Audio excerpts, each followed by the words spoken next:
لقد كنت أعاني من الإفلاس دائما إلى أن قرأت كتاب السر، وأصبح معي الكثير من الأموال زي ما انتم شايفين كده بالظبط. كتاب ذا سيكريت غير كل حياتي. لو عايزين حياتكم تتغير استنوني بعد الانترو.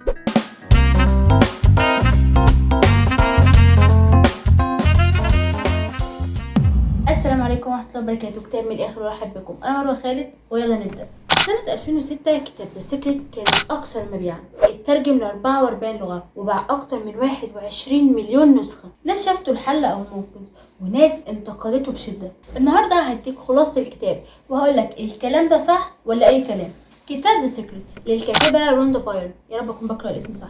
في بداية الكتاب أو المقدمة بتحاول الكاتبة إن هي تبين لنا إن السر ده حاجة عظيمة ما يعرفهاش غير العظماء، وإن إزاي حياة اللي بيعرف السر ده بتتغير جدا. لا أخفي عليك يا صديقي وأنت عارف إن أنا ما بخفيش عليك أي حاجة، إن هي أفورت حبتين بصراحة وقعدت ترغي شوية حلوين، فأنا بجيب لك والله خلاصة. المهم بنبتدي ان احنا نعرف السر، واللي قعدت اقرا 50 صفحه عشان تكشف لنا السر، لحد ما كنت قربت ازهق والغي الحلقه واقطع الكتاب وكرهت نفسي، بس كملت. وده مش لاجلي، ده لاجلك يا صديقي. هو مش لاجلك يا صديقي، هو لاجل ان انا يمكن اكسب فلوس. المهم ان السر هو قانون الجذب. بس والله زي ما بقولك كده كميه هري عشان اوصل للجمله دي رهيبه، بس انا نفسي طويل سيكا وقررت اكمل.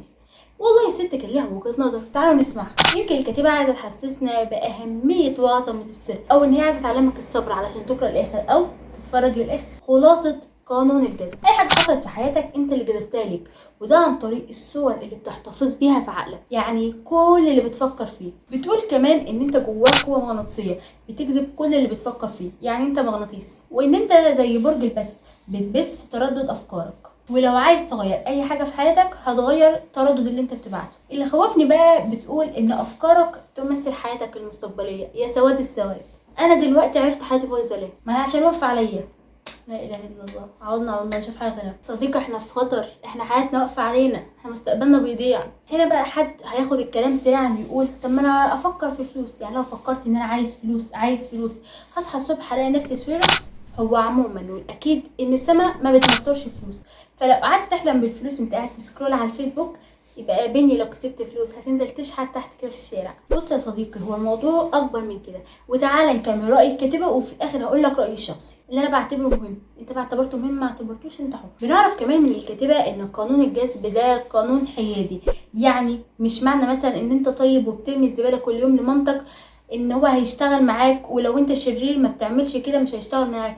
لا ابسولوتلي، هو بيشتغل مع كل حد بيطبقه صح، بس مش معنى ده انت بترميش الزباله لمامتك. اوعى. بتقول كمان ان مشاعرك هي اللي بتحدد افكارك، يعني دايما دور على الحاجات اللي بتحسن مزاجك عشان تحسن مشاعرك وبالتالي تحسن من جودة افكارك. في حته بقى بتقولها ماليش دعوه، هي اللي بتقولها مش انا، ان الشعور بالحب هو اقوى تردد يمكن ان تمسه، وكل ما يزداد زاد ما تمتلكه من قوه ومن طاقه. والبند ده نلغيه جدعانه مني يا بائس منك ليه، وانا اقول ما عنديش طاقه ليه؟ اعضد الميتوكوندريا. طب زي الفل. استخدم قانون الجذب ازاي؟ الخطوه الاولى وهي اطلب، يعني حدد الحاجه اللي انت عايزها وخلي الكون كله يعرفها. والله هو الكون وامة لا اله الا الله عارفه انا عايزاه، وهنا الكون هيستجيب لافكارك باذن الله. يعني شوف انت عايز تبقى ايه واكتبه بصيغه المضارع. هنقول مثال، يعني هتكتب مثلا انني سعيد وممتن وذلك لانني مثلا، وتكتب اي حاجه مثلا اني بقيت غني، لاني بقيت، اقول اي حاجه. يعني مثلا هتخيل معاكم اقول انني سعيده لان قناتي بقت مليون مشترك. يلا دينا بنحلم، يا الاحلام بفلوس.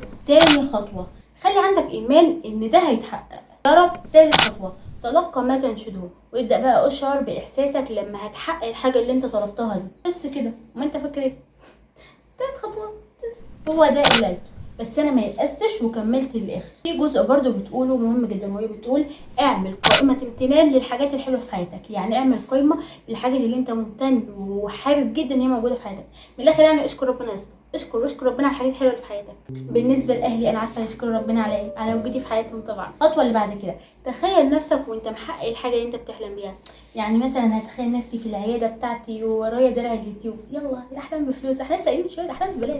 بعد ما عدينا الجزء ده بنوصل لجزء تاني، والكاتبه بتبتدي ان هي في فصل تشرح سر كل حاجه، يعني مثلا سر المال، سر الصحه، سر تكوين علاقات قوية، سر العالم وسر نفسك. بس انا عارف يا صديقي ان انت داخل الفيديو ده عشان الفلوس وانك مادي، فانا هبدأ بسر المال.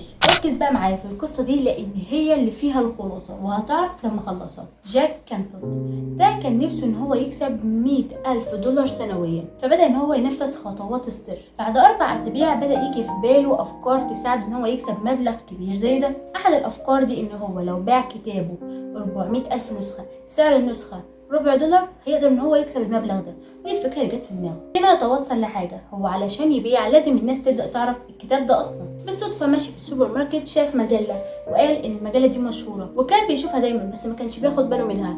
ان دلوقتي السر اللي خلاه ياخد باله منها انه قال لو قدر ان هو ينشر عن الكتاب بتاعه في المجله دي، اكيد الناس كلها هتعرف عن الكتاب وهيقدر ان هو يبيع ويحصل على الفلوس اللي هو عايزها. بعد 6 أسابيع من الموقف ده كان بيلقي محاضره في جامعه هانتر، وهناك ألقى محاضرته والناس عجبتها جدا، وكان في صحفية من ضمن الموجودين عجبها كلامه وقررت ان هي تعمل معاه حوار صحفي يتنشر في الجريدة دي اللي هي مين اللي احنا قلنا عليها ان هو كان نفسه ان هو يتكلم فيها عن الكتاب بتاعه. وفعلا اتنشر حوار صحفي معاه والكتاب بدأ يبيع لدرجة ان هو باع $92,000. مش نفس المبلغ بس هو كسب فلوس فعلا، وبدأ بعد كده يقول انا هجرب السر عشان اكسب $1,000,000. وهنا بيقول ان لازم تسيطر عليك فكرة الثراء، وان ده هو اللي خلاه ينجح في السر. طب ليه انا حكيت القصة دي؟ هتعرف دلوقتي. حكيت لك القصة دي وده لان الحدوتة اقوى من 100 ألف جملة وحكمة. انت لو سمعت القصة هتقول ده شخص محظوظ، فكر من هنا هوب هوب الدنيا جريت معاه وفعلا كتابه باع. هو فعلا السر بيشتغل كده؟ اقول لك يا صديقي ركز في التفاصيل وتعالى نحللها سوا. بس التحليل ده من عندي انا مش من الكتاب. هو دلوقتي لو ما كانش عنده كتاب اصلا، هل كان هيبقى في حاجه يبيعها ويبقى في فلوس بالمنظر ده؟ طب هو لو ما كانش عنده علم وقدر ان هو يروح محاضره ويلقيها قدام الناس والكلام بتاعه او العلم بتاعه يعجب الصحفيه، ما كانتش عملت معاه لقاء صحفي ولا كان اتنشر ولا كان كتابه باع اصلا. هنا التريك يا صديقي وهي السعي. يعني ببساطة خلي عندك الحاجة اللي لما تجيلك الفرصة تلاقي حاجة مستعد ان انت تقدمها. هنا هتلاقي نفسك جاهز وهتلاقي ان كل حاجة بتتحرك في اتجاه تحقيق حلمك. بجد هو مش كلام شعارات وكتب تنمية بشرية، فكر فيها كده. هو لو ما عندوش الكتاب ولا عنده العلم كان حاجة اصلا من النتائج اللي حصلت دي كانت هتحصل. هي دي الخلاصة يا صديقي، هي ما اتقالتش كده في الكتاب بس انا استنتجتها لما قريت الكتاب، وهي انك لازم يكون عندك طريق بتسعى فيه علشان لما تيجي الفرصة تستغلها صح. نرجع بقى للكتاب وهكمل لك ايه الباقي اللي اتقال. بتقول كاتبه برضو ان حلمان لكي تحصل منه على الكثير في حياتك. يعني ببساطه طلع من الاموال اللي معاك علشان تحصل بعد كده عليها، يعني طلع لله يا عم. نقطه كمان بتقول تخيل شكل الشيكات وهي تصلك في البريد. قول كمان فكر باستمرار في الثروه، والنبي لو فكرت من هنا لبكره. قيس بقى على ده في باقي الفصول، يعني في الصحه في العلاقات في كل ده. بصراحه انا الاقي الفيديو بيطول مني فانا مش هقدر ان انا اشرح لك الباقي، يعني خلينا في خدت لك الجزء المهم وانت اقراه لو عايز يعني تعرف بقيه الاجزاء. الخلاصه يا صديقي، بص ابقى بضحك عليك لو قلت لك انك هتقرا الكتاب هتبقى مليونير بكره الصبح.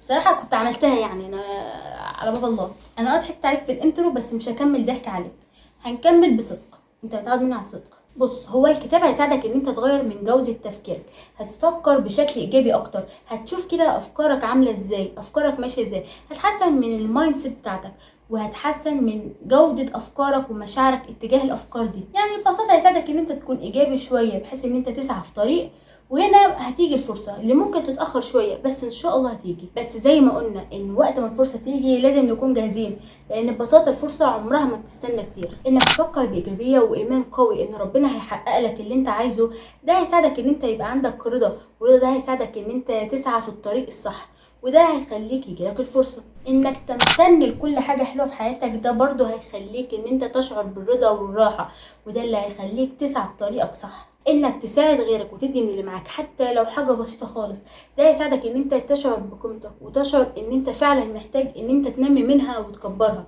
علشان الشعور ده بيبقى بيدي سعادة. فلو قلنا ايه هو السر او الخلطة السرية، هو انك تفكر بايجابية وتسعى. هو ده اللي انا استخلصته من الكتاب. مش هكتب عليك واقول لك ان الكتاب كتبها كده، لا هو انت هتتسحل حبة حلوين مع الكتاب وهتقعد هري كتير كتير كتير، بس والله ده رأيي الشخصي اللي انا استخلصته. بس انت برضو اقرأ الكتاب وكون رأيك الشخصي الخاص بيك، ما تعتمدش عليا قوي، خليك دايما تكون رايك الشخصي. وبس كده خلصت حلقه النهارده. اكتب لنا في كومنت الكتاب اللي عايزه الحلقه الجايه، وهسالك سؤال اخر الحلقه يا صديقي، فهمت السر؟ بس بقى متنساش اللايك والشير والسبسكرايب والفولو والجرس وكل الحاجات الحلوه اللي بنعملها. سلام.